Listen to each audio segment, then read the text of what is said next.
Ki khubor ka Batesi TV ka umdi basnyam bat penjaslian Rupa Premium Meghalaya.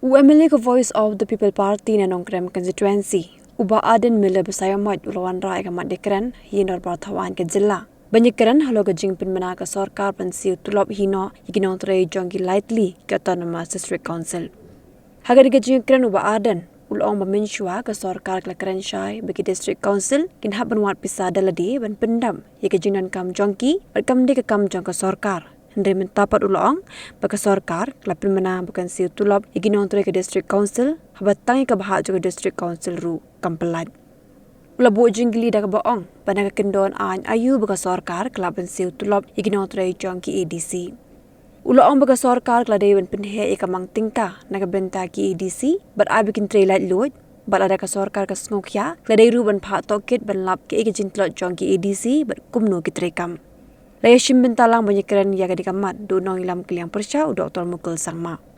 Haka juba ka bajurong jung usumbot mindirang pa u Petru ya ka District Council Affairs u pa Preston Tensong ulong baga Sorkar ka shim ya ka sinjam namar ba kala yoi ya ka jing e jung District Council ban Siew Tulop ya ki notray berulong ru baga Sorkar ka Thaw da Komiti berka sub committee baginya peliu jingmod bagi lightly District Council bahatu lagi Pdiang nikim Pdiang hingga Jingtyrwa ke Sorkar ban Siew Tulop ke notray jongki Henry kam mutpat bagi District Council kan tuklar hingga kam ke District Council.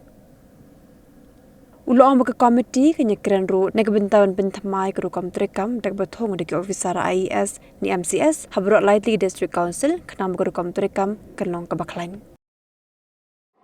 Now we come to item number 4, short duration.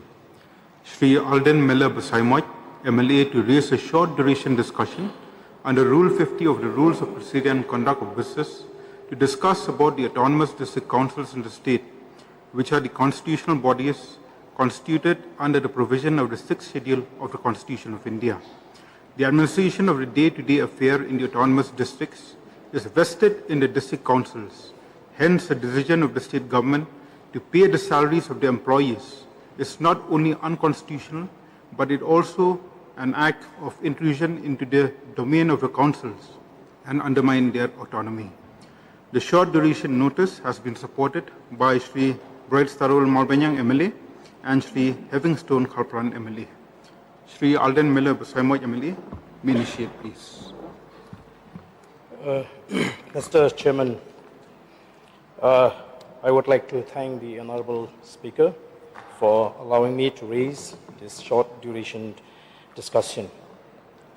So, it is rather shocking to see the sudden change of heart in the leadership of the MDA government.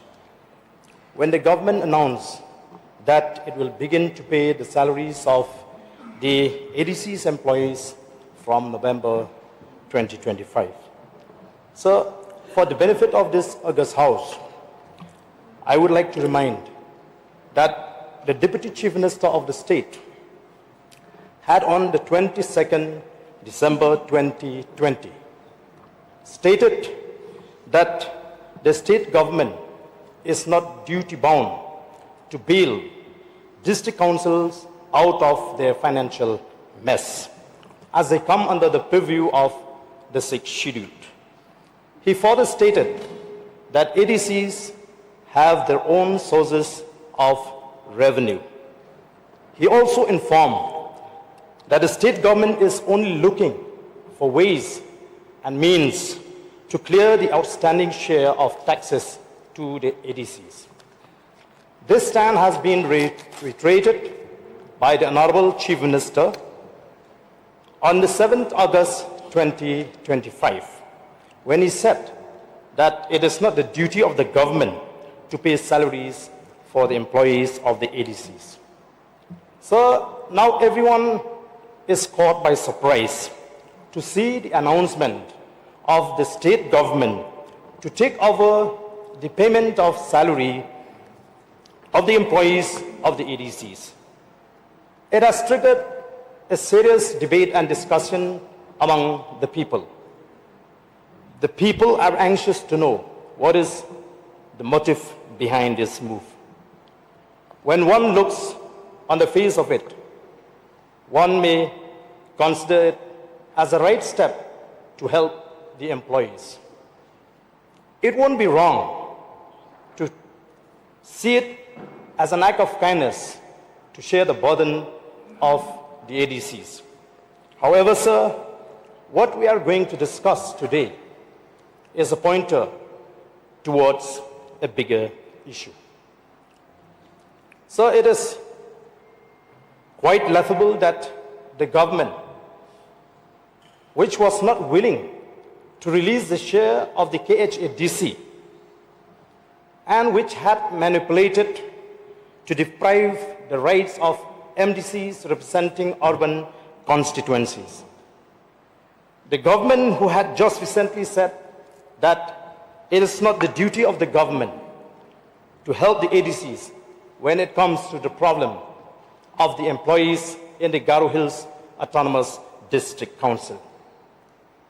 It is also very interesting to note that the state government is not keen all along to intervene the problem faced by the employees of the GHADC, Garo Hills Autonomous District Council, even after the completion of 44 months. So, moreover, the state government has not shown any interest to solve the problem faced by the urban constituencies of district councils. Perhaps because these constituencies are not represented by MDCs belonging to the MDA's partner.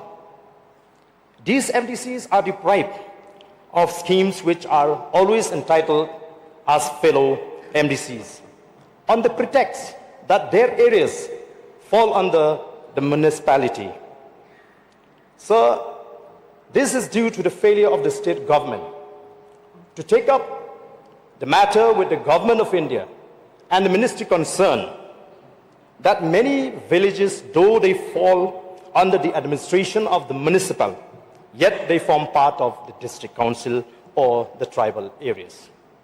It is understood, sir, that once the ministry is seized of the matter, there will be no more scope for the state government to manipulate the funds which are meant for the district council.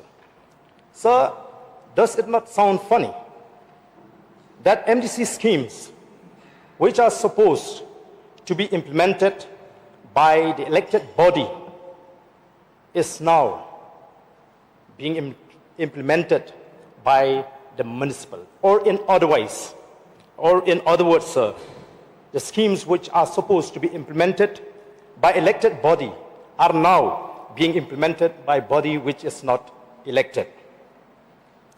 So, another point that I would like to raise is that Meghalaya, as we all know, is a cash-strapped and debt-ridden state. And the government is struggling financially to manage the affairs of the state. As it is, Meghalaya's debt to gross state domestic product is still among the Indian states with the highest debt to GSDP ratio. And Meghalaya has a significantly higher debt burden compared to the national average and some other northeastern states. So, it is a matter of fact that ADCs are constitutional bodies that have been mandated with the duties and responsibilities to carry out the day-to-day administration of the councils. So the question here is under which provision of the 6th schedule that the state government decided to pay the salaries for the employees of the ADCs. We are made to understand that the payment of salaries to the employees is not going to be a one-time scheme. Therefore, we need to know from the government the source of funds and the head of accounts that the government is going to operate. So, I would like to refer to the text agreement signed among the government of India, the state government, and the ANBC. According to the text agreement, sir, There are 2 points that I would like to share in this August House and make a mention in my submission, sir. As per the point 7.2, it was agreed that, I quote, an effective procedure to release funds coming from both state and the central government to the council will be put in place to ensure their utilization for the intended purpose without diversion or delay. A mechanism should be evolved jointly through mutual consultation between state government and the council, unquote. Another point, sir, 7.7, further emphasize that an independent body like the State Finance Commission will be constituted to recommend establishing a proper basis for fund allocations and sharing of tax proceeds between the state government and the autonomous council administration. The government of India and the government of Meghalaya will initiate steps for necessary modification in the constitution and constitutional and other relevant legislative, procedural, regulatory regime. So it implies that once the State Finance Commission comes into operation, the state government will not be in a position to control or deny the ADCs from availing the funds uninterrupted.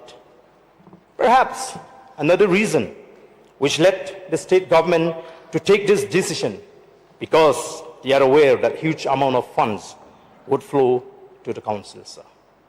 So therefore, in view of what I've said, I would like to request the state government to increase the budget allocation for ADCs if at all they are really serious with the problem of the district council, sir, and allow them to function independently without too much of interference from the state government.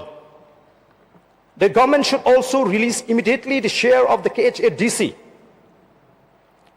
And why should the government, for that matter, bothers about the success or the failure of the district council? It is a known fact that the failure of these ADCs is because of their own doings and corruption. Therefore, if the government is truly concerned about the well-being of the councils, the state government should not hesitate to initiate an inquiry to find out the real cause that brings ADCs into the present situation. And let the government stay away from the day-to-day administration of the ADCs. So I hope I've been able to send across a very clear message to the government. Though I don't want to explicitly mention the hidden agenda of the government as far as this issue is concerned. I leave it to the wisdom of the people to judge and see the ill motive intention of the government as far as this issue is concerned. With this few words, sir, thank you. Dr. Mukul Sangma, please. But may I inform the House that since this is a short duration of discussion, so the time may please be checked. Thank you, Mr. Speaker, sir. And I would like to thank Honourable Member Arden Basamoit for having tabled this very important matter for discussion under the relevant rules of procedure and conduct of business, to have a short discussion on this very crucial issue. In fact, we are confronted by this challenge, and therefore there is a need to have a clarity about any step that the government may decide to take in order to mitigate the challenges that is confronting the state. And this is all before us. It is definitely confusing only because of the fact that the statement coming from the government authorities and at the level of Chief Minister himself is contradictory. It somehow appears as though the announcement that the government will assume upon itself the whole responsibility of paying the salaries of the employees of the ADCs was somehow an offshoot of some kind of lack of clarity to really align the charted path ahead in sync with the whole spirit and principle of the sixth schedule of the Constitution of India. Mr. Speaker, sir, I want to be just brief. We have this para 13 under the sixth schedule of the Constitution of India, which is self-explanatory again. The onus of responsibility of understanding the needs of the ADCs. And based on that, how this whole integration of effort, collective effort, to do justice to all the delegations of responsibility to ADCs, as per the mandate of the Constitution, read 6 schedule of the Constitution of India, can be given fruition in the right earnest, with the sole intention of further strengthening the ADCs. Now, Mr. Speaker, sir, we are all somehow or other, directly or indirectly, connected with the historic occasion when we put our hands to the agreement which the honorable mover of this short duration discussion has just referred to. The tax settlement agreement, tripartite agreement involving Government of India, the state government, and the then NBC. This tax settlement agreement was an offshoot of a collective, exhaustive discussion by all the political parties at that point of time. And in fact, this whole thing was deliberately discussed upon in this August House in order to ensure that we are on the same page, to ensure unanimity in our approach, because we were embarking upon something new with that commitment to fulfill that intent which is scripted and formatted in the tax settlement agreement. I was there, a witness, on the 24th of September 2014 when this was signed, in the presence of the then Union Minister, Mr. Rajnath Singh ji.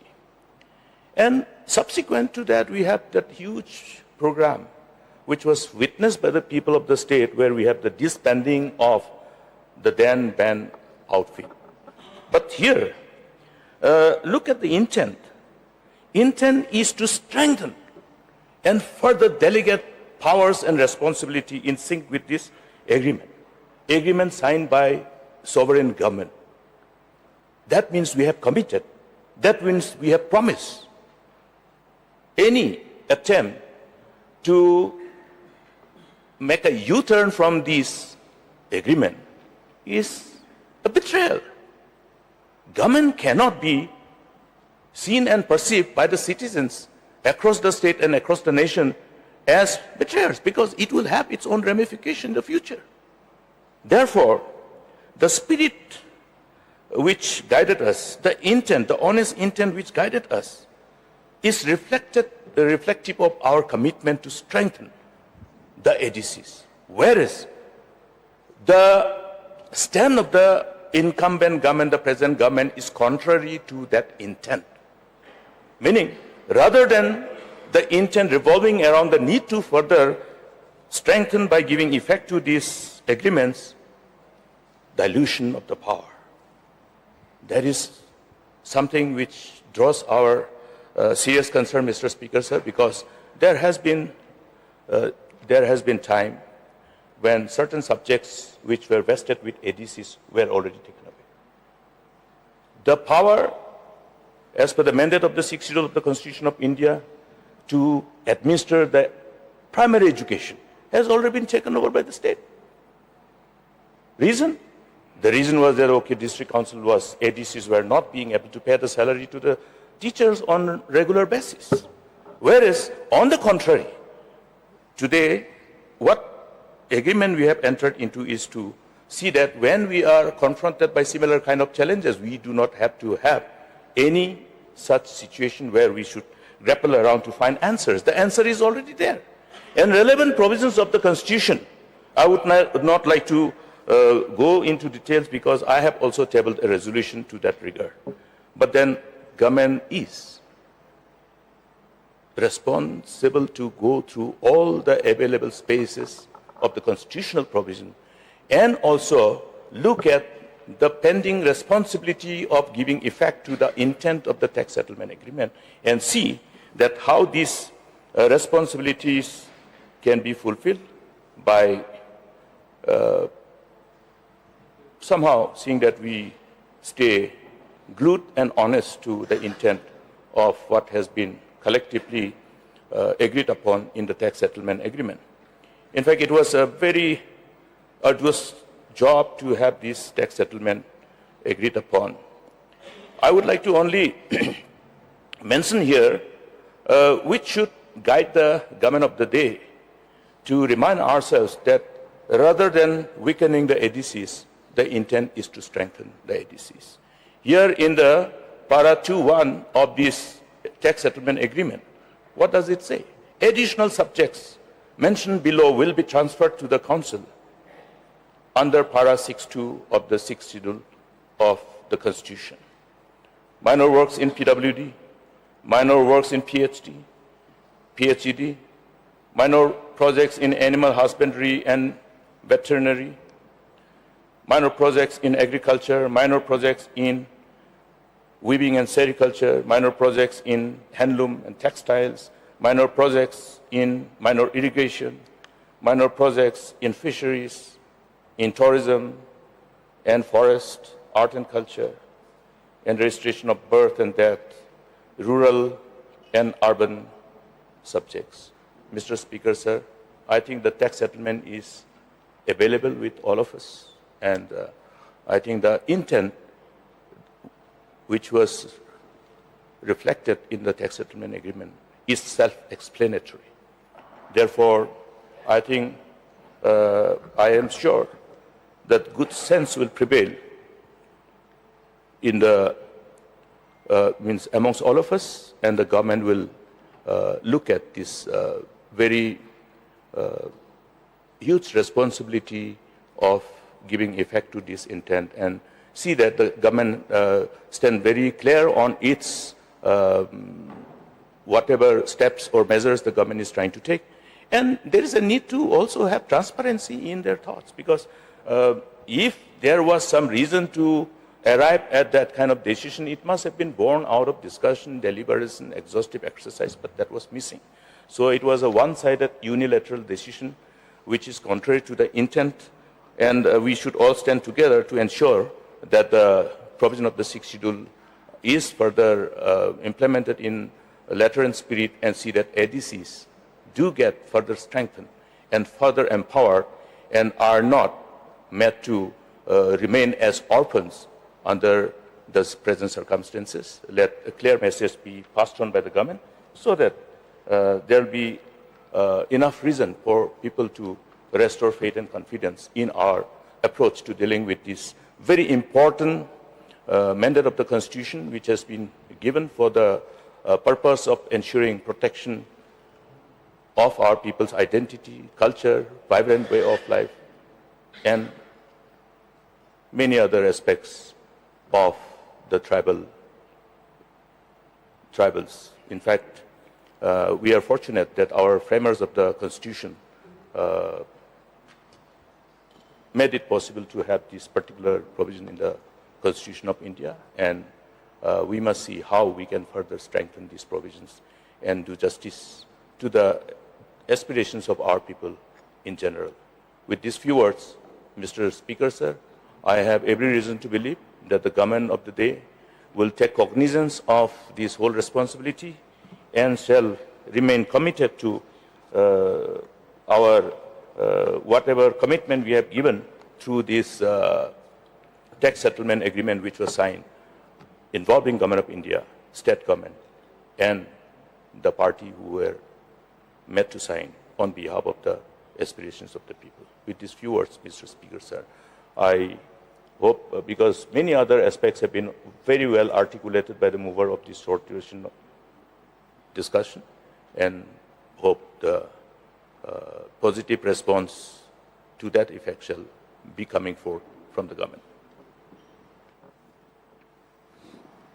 Any other member? Minister in charge to reply, please.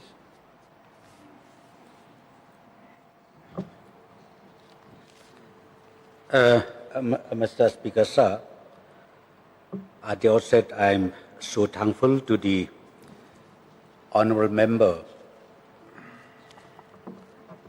who is also the mover of this short duration discussion motion, by Aden Basaumoit, who brought this discussion today, and also participated by the Honourable LO, Sri Dr. Mukul Sangma, and both of them has already highlighted few concerns about the recent announcement and also ultimately the decision taken by the cabinet as far as bailing out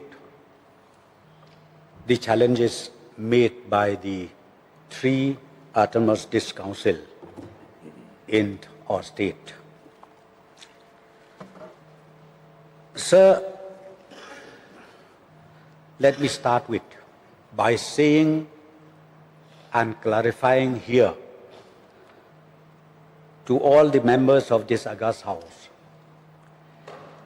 that the government of the day does not at all have any intention of encroaching,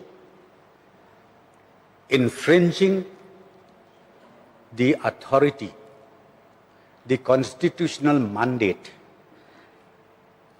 made by the Constitution of India itself to the functioning of these three autonomous district council. Though when the cabinet decided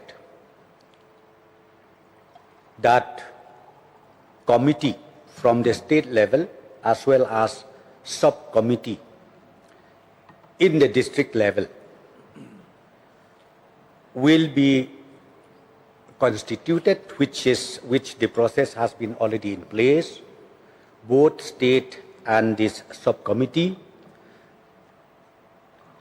I think I would like to read out even the terms of reference of this committee itself so that we understand the intention of the government. Sir, the terms of reference of this committee shall be as follows: to engage with the three district council to seek their consent, their views, whether to accept the offer of state government or not. Number two, to ensure long-time financial stability. Long-time financial stability by way of prudent financial management and initiate reforms. Interline recruitment policy, service matters and procurement policies as topmost agenda in the process of reformation. And the last one is to discuss with all the three district council on the appointment of the senior IAS or MCS officers in all these three respective district councils. So this terms of reference itself, sir, speaks that there is no hidden agenda at all, as did mention by the Honourable MLA from Nong Krem, who says that it seems the present government trying to maybe to encroach or maybe to have some kind of indirect control from the government to all the district councils. That is not true at all. So let me tell you one thing. I personally feel this is the government, in fact, who dare to declare, to offer such bailing out packages under the leadership of Honorable Chief Minister. No other government did so far. This is the only government who did take a very, very serious note on this, in spite of the fact that we have, of course, financial constraints are there. But looking at the state of affairs of the employees of the District Council, so ultimately the government has to step in. When we step in, it doesn't mean that we take over the power of the District Council. Stepping in means, let us go and discuss. Let us have an open discussion. Because I've seen these days, there were so many reactions from different quarters. Of course, they should. We welcome that. It is good. Sir, it is good. It's very healthy trend. The response is very good. I think just yesterday or day before, I think yesterday the Honorable Chief Minister has received quite a number of, letters seeking clarification in what is the model, what is the nitty-gritty of these packages or this decision taken by the government to bail out the 3 district councils. Sir, as far as the bailing out is concerned, let me just tell you, as of today, I can't say anything. Government cannot say anything because we already constituted this committee, both state and also in the district level. And this committee will submit a report within 45 days' time. And we will see, because these subcommittees will have to meet all the stakeholders, not only the district council alone, all the stakeholders, and thereafter they will submit the report, their recommendation to the state committee, and thereafter the state committee will again submit it to the state government. Sir, I just wanted to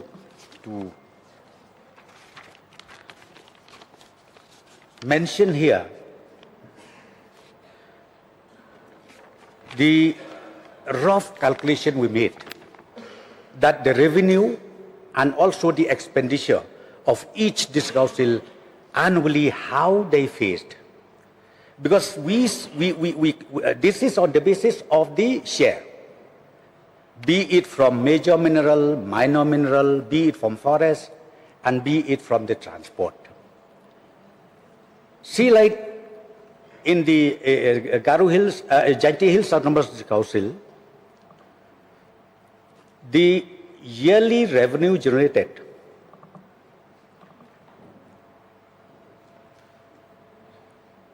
is about 68.98 crores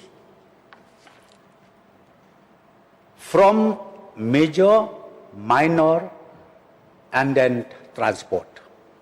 68.98 crores, whereas the deficit only in the component of salary, they need to spend 102 crores. So if you go to Garo Hills,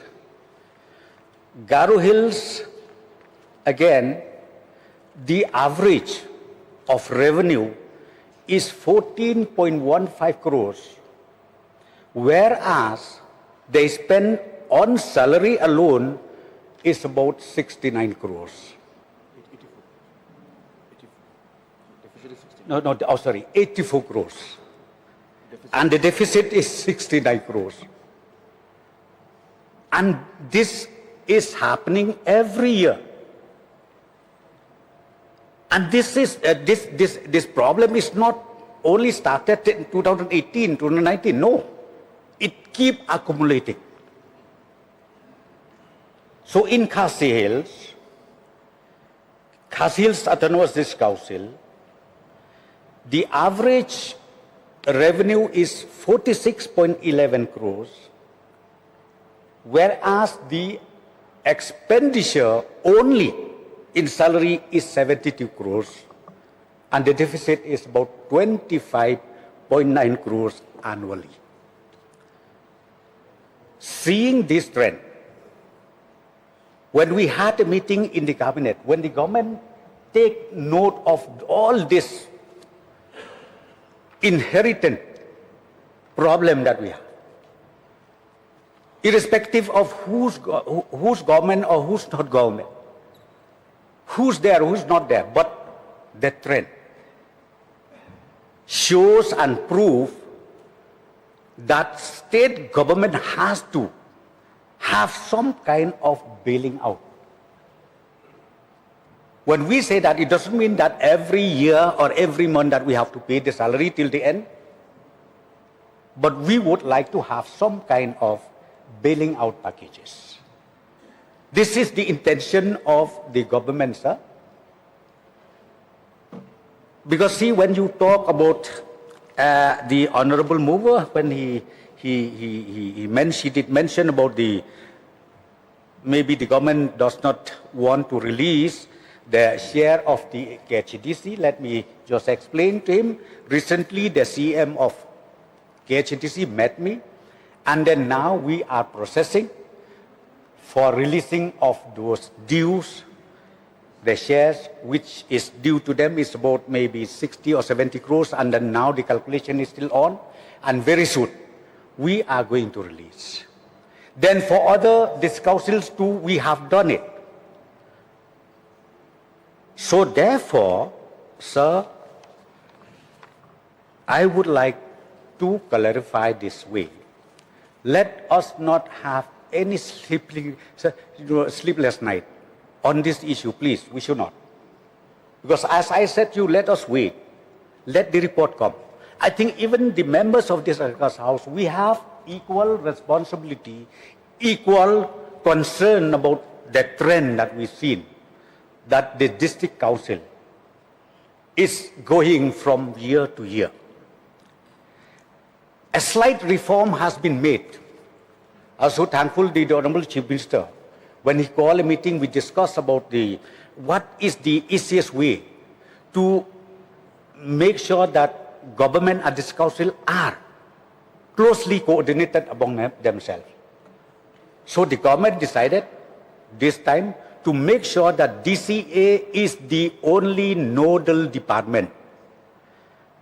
Previous years, what happened? This council, they have to run to forest department by themselves directly. They have to run to mining and geology for their shares directly, because DCA does not have any say to this. Or they have to run to forest department. But the reform is now in place. Our Chief Minister said, let us simplify things. And we did. Notification has come out. And now we said, all the district council, don't worry, you don't have to go to any other department. Just come to DCA, and DCA will monitor and will make sure that this department will sit down across the table along with the concerned district council. That is also a major reform from the government side, sir. That's why I'm saying we are serious about this. We are really serious about it. See, 44 months, and then 8 months, 10 months, non-receipt of salary, I think it is not a joke at all. And sir, again, I just wanted to remind the members of this August House. There were so many crisis challenges that we made, like we faced like this. Be it if you talk in terms of the so-called private schools, what government did? Ultimately, we have to increase the lump sum grant. We have to bail them out. Be it in the sector of education, or be it in this public sector like public undertaking sector, You talk of MCCL, you talk of MIDC, you talk of corporations. We are bailing out. We are doing that. But what I'm trying to explain here is about the District Council. Yes, the District Council has its own identity out of the Constitution of India. We knew it and we understand that. And the question of where is the provision for paying the salary, as I said to you, if we have the understanding, why not? And number two, if the salary of the primary teachers, because the subject of primary school teachers falls under the 6th schedule, para 3, para 6 says very clearly, this subject belongs to this council. Let me tell you one thing, government will be very happy if this council take back. But do you think they will do that? Can they? It will be bloodshed. Those years, what happened, sir? The teachers, they call it in students' field, they had a meeting. They did what they call it satyagraha. Some teachers they threatened even to burn themselves if the state government does not take over the running of the primary school. See what happened? So ultimately, the state government has to take over. Has to take over.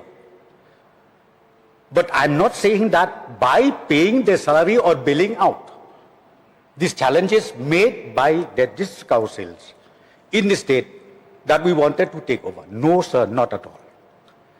Sir, again with the issue of this tax settlement agreement. Again, tax settlement agreement is also part of the proposed amendment. It is not fully complied by only saying state government and the council can sign the agreement. No. It is also part of the constitutional obligation that ultimately the state government, the district council has to propose the amendment of the present form of the 6th schedule.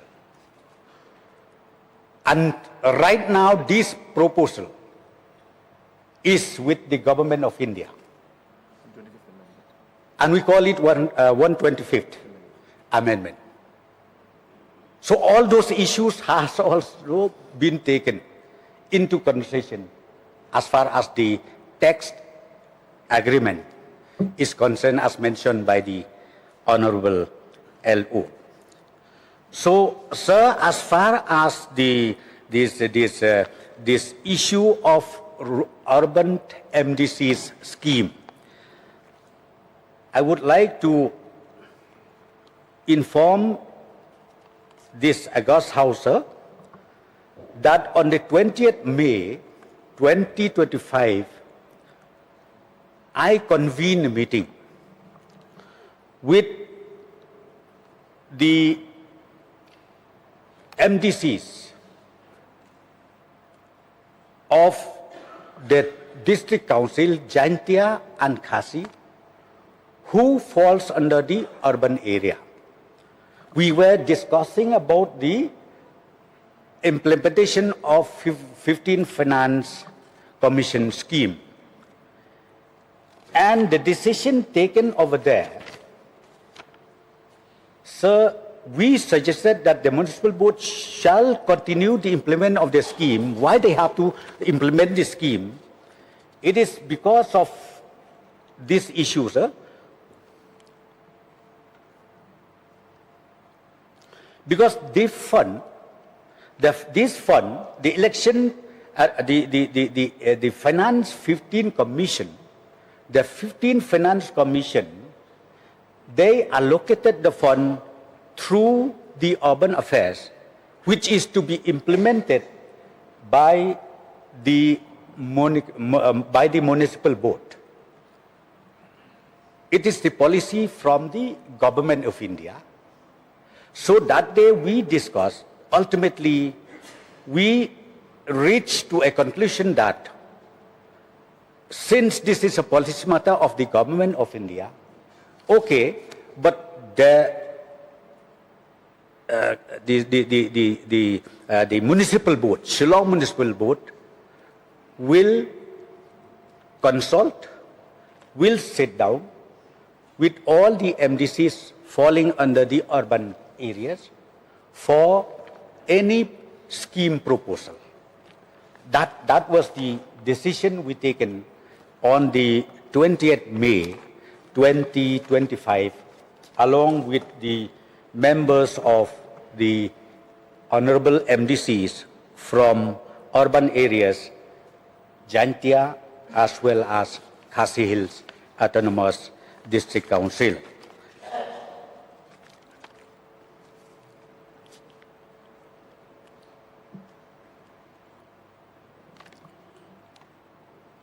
But however, sir, I am sure because now the 15th Finance Commission is ended, and I don't know when the 16th Finance Commission were here in Shillong, visited Shillong, they already called all the concerned district council about the challenges they had, even from the state government. We have already presented this issue to the 16th Finance Commission, that if possible to come out with a mechanism which is simple, because till today I'm telling you, all this 15th Finance Commission has to come via the Ministry of Panchayati Raj. Here we don't have Panchayati Raj. So these are the issues where we have the problem. But of course, during the visit of the 16th Finance Commission, all these issues have been flagged off. And I'm sure we'll be able to get a very good response from the 16th Finance Commission. Maybe the recommendation will be in our favor to resolve these challenges that we had during these last 5 years. So, sir, I think as per the clarification that I made here, though maybe I'm missing out something, maybe I'm missing out the points raised by the other members, especially by Aden Pasamoit, or honorable mover of this short duration discussion. But I assure the honorable members, I assure the mover, I assure the honorable LO and the members of this house that once again, we have no intention at all to take over this council or to encroach the authority of this council. Rather, I should say, from the government side, we would like to strengthen further so that the 3 district council can further give their duties and do the best service to the state of the Bangladesh. So with this clarification, sir, I would like to resume my seat. But Arden Embosamet, you may seek one clarification, please. So I would like to thank the Honorable Deputy Chief Minister for the clarification and assurances, and I hope that the government will live up to the commitment made in this August House. However, I just have one clarification that I need to ask from the Honorable Minister, and that is, as far as my knowledge goes, the schemes to the District Council comes via the Ministry of Panchayat. So you said in your reply that when it comes to the urban constituencies, it comes from the urban department. So may I get a clarification where there is a separate sanction of scheme for the District Council, for the rural and the urban areas? Sir, in fact, the recommendation made by the 15th Finance Commission is, they said the traditional bodies, but they did not mention anything about whether urban or rural. So as far as rural is concerned, it goes through the Panchayati Raj. Because here we have CNRD department, it goes through Panchayati Raj. Whereas the schemes which comes in the urban area, it goes through the Ministry of Urban Affairs. Clarification, sir. Am I made to believe that in that case, the urban constituencies are not getting schemes, are not entitled for the schemes? If it doesn't come separately through the Panchayati Raj, the rural, and the urban ministry. Yes, yes, sir.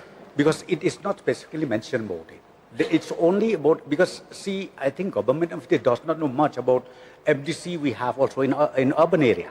So I think that must be because see, when Finance Commission, 15 Finance Commission made a recommendation, never mentioned about rural or urban. It's only the local bodies. So on the basis of that, confusion happened. So, when time goes on, while implementing the recommendation of the 15 Finance Commission, what happened was ultimately we found out that partly the scheme falls under urban and maximum goes to the rural area. With the rural area, we resolve the issue, whereas with urban, because this one comes from SSU Urban and Housing Urban Ministry, so we have the challenges. But in spite of that, as I've already mentioned, 20th May 2025, when the MDCs came and met me, I called a meeting along with the department, be it urban and then DCA and myself. We had a meeting, and ultimately we took a decision that all the municipal boards should consult, should have a meeting with the concerned urban MDCs, whoever falls under the urban areas. Would like to seek from the Honorable Deputy CM. In fact, Honorable Deputy CM was also member of the cabinet at the time. When we received that letter from MHA suggesting that the election for district council be delayed because the government of India was already contemplating to amend the necessary provisions of the 6th schedule of the Constitution to give effect to the tax settlement agreement. That letter was there. And based on that, in fact, the government then also extended the district council, rather postponed the election for district council. Therefore, whether the government is pursuing the government of India in order to ensure that they do their fulfillment of this responsibility to give effect to these various provisions of the tax settlement agreement, whether government is pursuing aggressively. Yes, sir. From the government side, I think our Honorable CM recently had a meeting with the Honorable Home Minister, Government of India, and not only that, the government, state government, pursuing very regularly about the amendment, the 125th amendment, which relates directly to the 6th schedule of the Constitution of India. We do that, sir.